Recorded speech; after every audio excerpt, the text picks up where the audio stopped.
বিদ্যুৎ বিভ্রাটে থমকে গেছে ঝালকাঠি জেলার বহু ব্যবসা প্রতিষ্ঠানের কার্যক্রম। পুরো জেলা এখন লোডশেডিং এর কবলে। স্থানীয়দের অভিযোগ, ঘন্টার পর ঘন্টা বিদ্যুৎ না থাকায় স্বাভাবিক জীবনযাত্রা ব্যাহত হচ্ছে তীব্রভাবে। গরমে শিশু, বৃদ্ধ সহ বিভিন্ন বয়সের মানুষ পড়েছেন চরম ভোগান্তিতে। প্রোডাকশন তো হয় না, প্রোডাকশন হওয়া লাগে, প্রোডাকশন হইলে আমার পয়সা আছে, প্রোডাকশন হইলে আমার পয়সা নেই। 7টায় আই, সন্ধ্যায় যাই, এর মধ্যে 200-250 টাকা পাই, এর বেশি পাই না। এর মধ্যে কারেন্ট যায় 10 ফিট।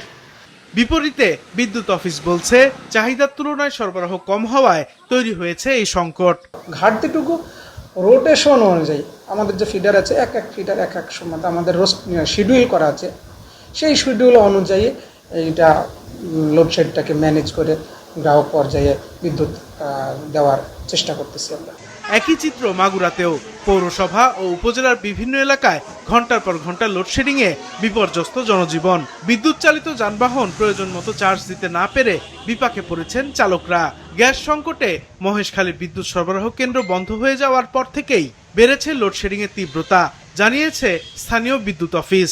সারাদিনে যেটুকু বিদ্যুৎ প্রয়োজন তার 3 ভাগের 1 ভাগও বিদ্যুৎ কিন্তু প্রবাহমান নেই, তাও থাকতেছে না, ঠিক করে গাড়ি চার্জ দিতে পারতেছে না।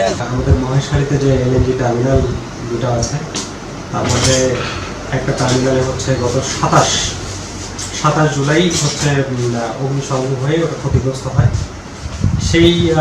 সেটা মেইনটেনেন্স এবং সারানোর জন্য আসলে ওখানে একটা গ্যাসের ঘাটতি রয়েছে, আর হচ্ছে গ্যাস আমদানিতে কিছুটা চ্যালেঞ্জের সম্মুখীন হয়েছে, এটা একটা কারণ।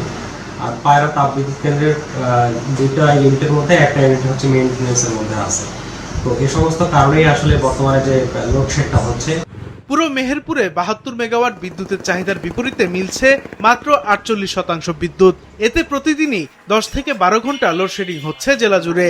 এতে নিয়মিতই গ্রাহকদের অভিযোগ ও তোপের মুখে পড়ছেন বিদ্যুৎ অফিসের কর্মীরা। 4-5 দিন ধরে বিদ্যুতের খুব সমস্যা চলছে।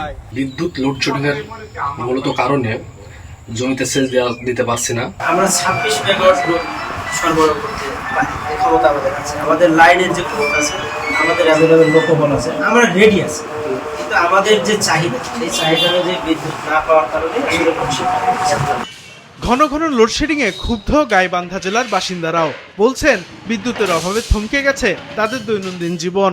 একবার আধবার তো না, মানে দিনের মাঝে যে কতবার যাচ্ছে এটা তো মানে বলাই বাহুল্য। কারেন্ট না থাকার কারণে বিভিন্ন সমস্যা আছে। বাচ্চাদের নিয়ে ঠিক মতো ঘুমাতে পারে না, খেতে পারে না বাচ্চারা। প্রায় একই পরিস্থিতি যশোরেও। বিদ্যুৎ সংকটের কারণে বেলা 11টা থেকে রাত 8টা পর্যন্ত দোকানপাট খোলা রাখার নির্দেশনা দিয়েছে জেলা প্রশাসন। বিদ্যুৎ না থাকলে তখন কাস্টমার ঠিক মতন স্বস্তি বোধ করে না গরমে। শরীয়তপুরে 10 থেকে 12 ঘন্টা লোডশেডিং প্রতিদিনের চিত্র।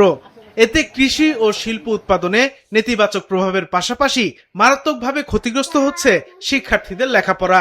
আমরা ঠিক মতন করতে পারি না, সামনে আমাদের বার্ষিক পরীক্ষা। কারণ না থাকলে তো কোনো কিছুই করা যায় না। 8 থেকে 10 ঘন্টা বিদ্যুৎ সরবরাহ থাকছে না লক্ষ্মীপুর এবং পটুয়াখালীতেও। এতে চরম ভোগান্তিতে জেলার বাসিন্দারা। সাদেকুর রহমান সিদ্দিকী, মাছরাঙা, নিউজ ডেস্ক।